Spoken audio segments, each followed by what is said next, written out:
Sebelum melanjutkan, jangan lupa subscribe dulu, terima kasih. Bab 85, Kecelakaan. Keempatnya, termasuk Jian Wushuang, buru-buru dan diam-diam berjalan maju ke dalam hutan. Ledakan. Raungan besar terdengar di dekatnya disertai suara binatang yang nyaring. Mereka telah melancarkan serangan, seru Ye Mei. Kita harus segera menemukan binatang bertanduk dua itu dan memulai serangan kita juga, kata lelaki berjubah nila itu. Kalian tidak perlu menemukannya karena ia sedang berlari ke arah kita, kata Jian Wushuang segera. Tiga orang lainnya, termasuk Ye Mei, tidak sempat memikirkan apa yang sedang terjadi karena badak bercula dua yang sangat besar itu muncul di hadapan mereka sambil merobohkan deretan pohon. Badak bermata biru dengan dua tanduk. Mereka terkejut. Bunuh dia. Tanpa ragu, mereka berempat mulai melepaskan kekuatan spiritual mereka, setelah itu mereka melancarkan serangan mereka. Di antara keempat prajurit itu, lelaki berjubah nila dan lelaki setengah baya berambut ungu dengan cepat menunjukkan kekuatan mereka. Dengan satu orang menggunakan kapak sementara yang lain menggunakan tombak panjang, mereka melancarkan serangan dahsyat ke arah badak bermata biru yang datang. Jian Wushuang juga segera melancarkan serangan dengan pedangnya, melepaskan kekuatan yang setara dengan alam inti emas awal. Di antara mereka, Ye Mei tampaknya yang terkuat. Astaga, plus. Saat dia menyerang, seberkas bayangan pedang menggunakan esensi pedang tetesan air menebas ke arah badak bermata biru. Sebelum mendarat di tubuhnya, bayangan pedang itu terbagi menjadi tiga seberkas cahaya pedang yang menyilaukan. Pendekar pedang yang mengagumkan. Seru lelaki berjubah nila itu. Jian Wushuang mengerutkan kening dan menggelengkan kepalanya, keahliannya dalam berpedang memang bagus, tapi dia terlalu naif dan terburu-buru. Jian Wushuang mengerti dengan jelas, membunuh badak bermata biru bukanlah masalah.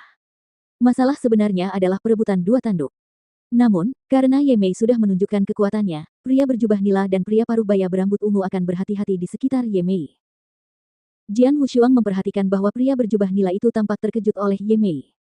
Bahkan, keduanya memiliki pandangan aneh di mata mereka.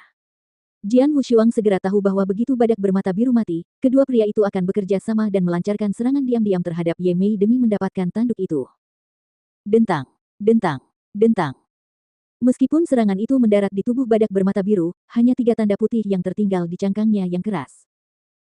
Cangkangnya terlalu keras. Incar bagian perutnya, bagian itu seharusnya lebih lunak dan tidak terlindungi oleh cangkangnya, teriak Jian Wushuang. Aku tidak butuh saranmu. Ye Mei meliriknya sebelum melancarkan serangan ke perut badak bermata biru. Melolong. Saat badak bermata biru meraung, ia menghentakkan kakinya ke tanah, menyebabkan tanah bergetar. Kemudian ia menundukkan kepalanya, mengarahkan kedua tanduknya ke arah Ye Mei, dan menyerang. Ia menyerang langsung ke arah Ye Mei dengan tanduk emasnya. Tapi, itu sangat besar dan canggung, Ye Mei dengan mudah menggerakkannya dan membiarkannya lewat. Bunuh dengan cepat. Ia mencoba melarikan diri. Lelaki berjubah nila itu menyerang seraya berseru kegirangan.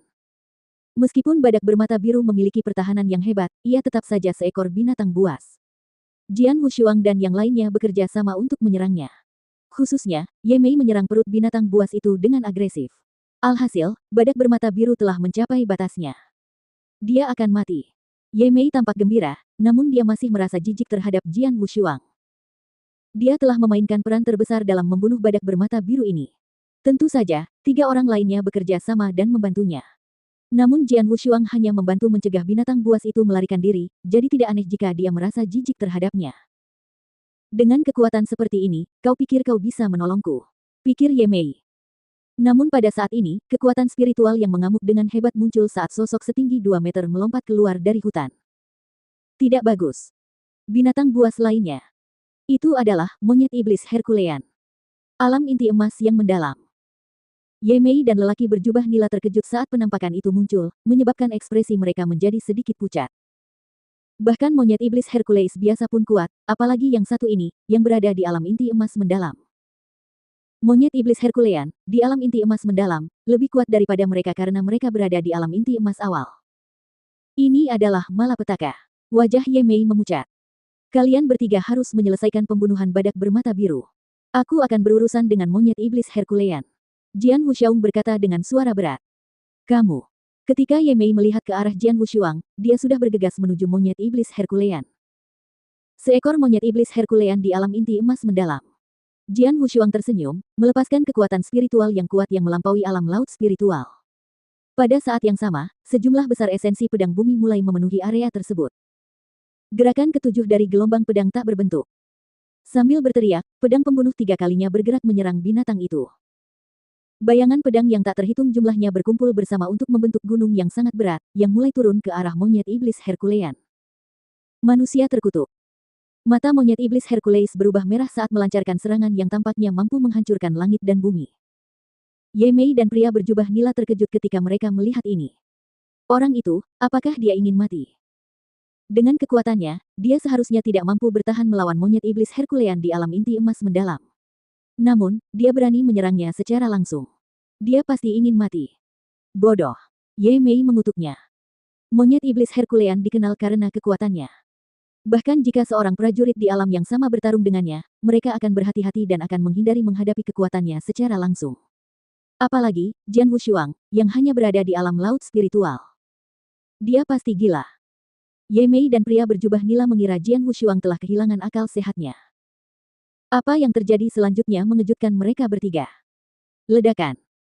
Ketika mereka melihat apa yang terjadi, mereka dikejutkan oleh Jian Wushuang. Binatang buas itu, yang telah mencapai alam inti emas mendalam, melesat keluar seperti peluru, menghantam pohon yang berada lebih dari 10 meter di belakangnya. Ledakan. Pohon itu, yang tidak mampu menahan hantaman dari monyet iblis Herculean, hancur berkeping-keping.